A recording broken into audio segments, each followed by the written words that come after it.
Welcome. My name is Craig, the Natural Medic. Thanks for joining me here. It is a typical summer day in Texas. It is hot. I thought I'd come outside. It's a nice day. In my last video, I talked about my background as a park ranger and how I had worked for the state park systems of Texas and Arkansas. And the other part of my name, the medic part, is because I've been a paramedic for the past 7 years. Been in EMS since 2013. And so I have a little bit of knowledge about first aid and beyond. So let's talk about what types of things you might want to carry with you when you're out there on a hike or in the outdoors in general. As always, thanks for watching this video. Appreciate you being here. Please like and subscribe if you like the content and the channel, want to see more of it. And if you want to support my Patreon, I'm building a Patreon following. Link will be in the description below. So let's get started on the video.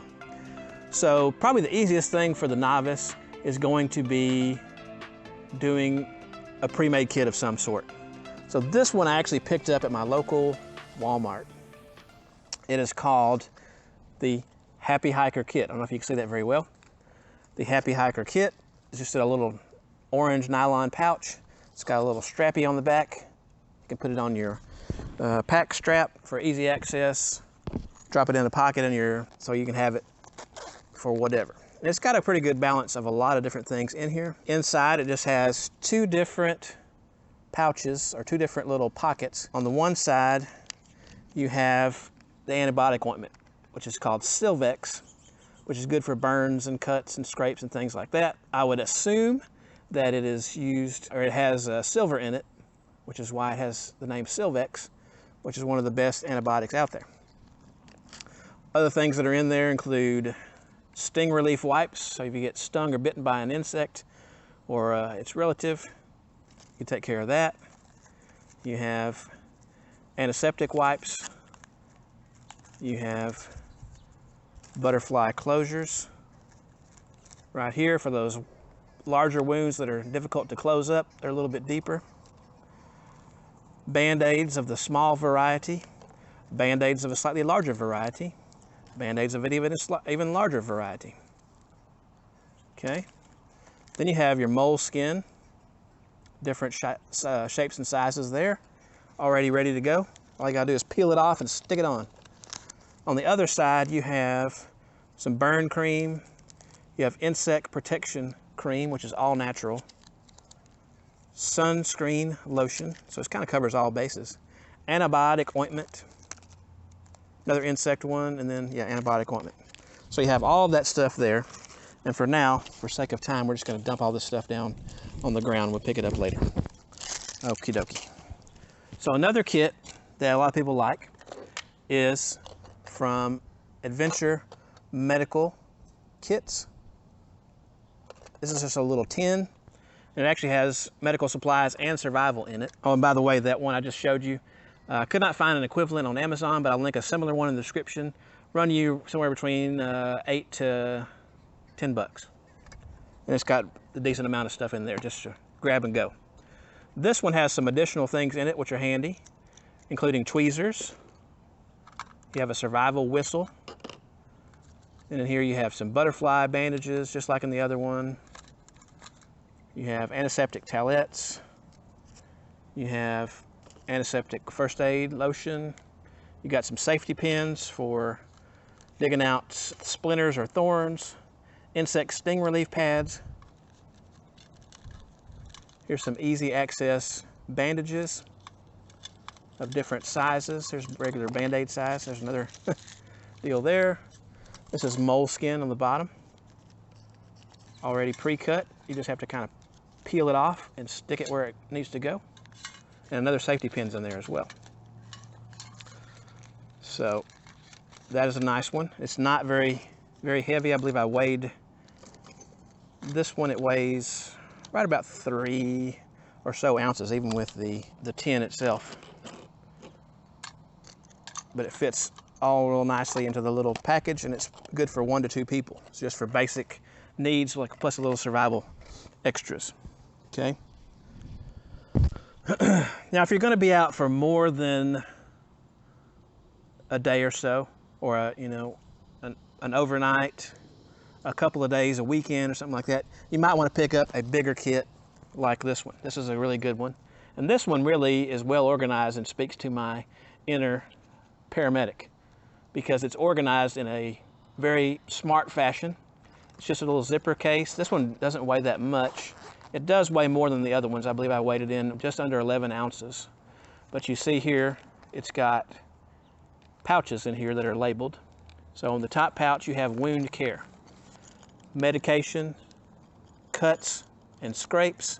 Then on the bottom here, you have stop bleeding fast. So pretty much whatever you want to get solved when you're out there, you've got it in this kit in a real easy to find fashion.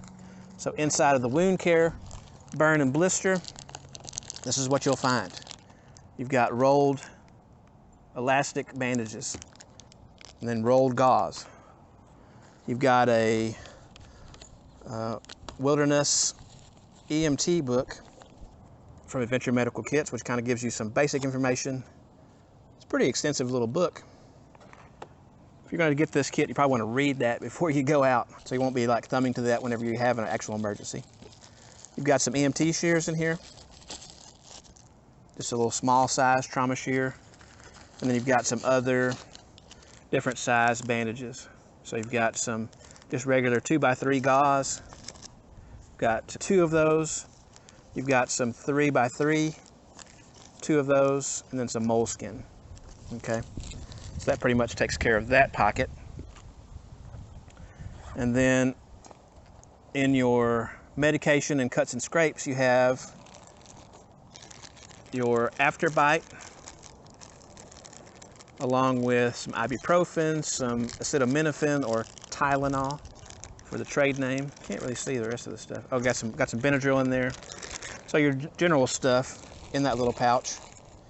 Over in the side pouch where you have the cuts and scrapes, you're going to be looking at antiseptic wipes, alcohol preps. This is an alcohol prep here. You have antiseptic towelettes right there. You've got butterfly bandages, knuckle type or knee type bandages. 2 of those. You've got some bigger kind of general regular band-aid size. And in there you also have a pair of tweezers, just like in the other kit, for getting the ticks or a thorn or anything like that that might be in the way. Now, something to think about when you're looking at these kits is, just having a kit, yes, it makes you more safe because you have the stuff that you need to take care of an emergency if it happened. But you really need to have the knowledge. Even if you just get a basic CPR first aid class from the local Red Cross or your hospital or whoever's doing these kind of classes, the YMCA or whoever, definitely something I would consider doing. In your last package here, you have what they call a combi pad, which is basically like a big maxi pad.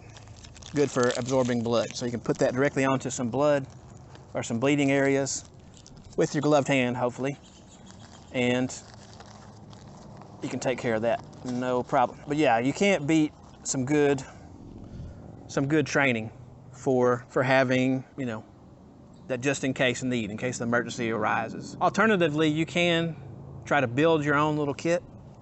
You can do it for pretty cheap, probably, $5 or $6, on a budget. There's a variety of kits like this one or this one here that are available at, I got both of these at the Dollar Tree for $1 a piece. They're basically the same kit.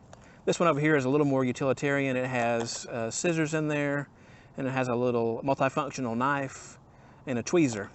So this one's probably a little more functional for our needs than this one is. But this one is bandages, Band-Aids of different sizes, the regular size bandages, the smaller ones, the shear bandages, knuckle bandages, gauze pads, alcohol preps, and this is a nice little compact deal right there.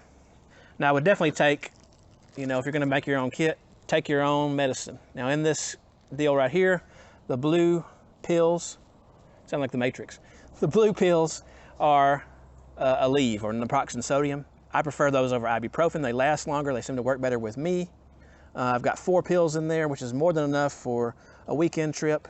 And you know, if I was doing a day trip with somebody else, that's more than enough for us to have. The red pills are a generic Excedrin, so kind of a tension headache. It's got caffeine in there and acetaminophen, also known as Tylenol. The pink pills, of course, are Benadryl, 25 milligram for allergic reactions. Okay. Other things you might want to consider, there's a little bitty tube of what you call liquid skin right there. It's just a little roll-on skin protectant that you can put on real easily. I saw this recently too. This is from Curad. I got this at the Dollar Tree for $1. And it's just got 3 bandages of regular size Band-Aid in there, a little bit smaller ones, then a little bit smaller ones, then a little bit smaller ones, and the round ones, and some alcohol swabs. So even if you just have that with you, that's better than nothing at all. But you definitely need to get training. You definitely need to get, before you go out, you need to be planning and thinking about what kind of things may I encounter out there? What are the most common things? And the most common things, in my experience, in a hiking situation, outdoors, camping, etc., is going to be cuts and scrapes, blisters, insect stings or bites, and possibly poisonous plants. So be prepared for those kind of things. Blisters, there's a number of different ways you can do that. KT Tape puts out one called the KT Performance Tape Plus, which is a blister treatment patch, which is like a supercharged Band-Aid. If you get a hot spot or a blister, you put that sucker on there. It says it stays on there 7 days. Believe me, it stays on there 7 days, and it works, and it protects. And you can walk on that thing, even if you have the most severe blister. I've had some pretty bad blisters and use that stuff, and it works great. There's cheaper versions, like I said. This is just a cheaper version of the Walmart version of it there. So definitely hope this helped you. Definitely you want to consider, what are your needs, what is your training and expertise, and what are your goals? Where are you going? Are you doing a day hike? Are you doing a weekend backpacking trip? Are you doing a week backpacking trip, or 2 weeks, or whatever? Think about that. Think about other members of your party. What kind of training do they have? And you want to kind of come up with a plan, because you don't want to have an emergency situation happen and then you drop the ball and that person gets hurt or whatever, or you get hurt because you didn't know what to do. So I would definitely not discourage you from going out there without being trained, but you definitely need to put that onto your calendar to get some basic first aid and CPR training as soon as you can. So I hope you enjoyed the video today. Thanks for watching. As always, please like and subscribe. Thanks for being here. See you on the trail.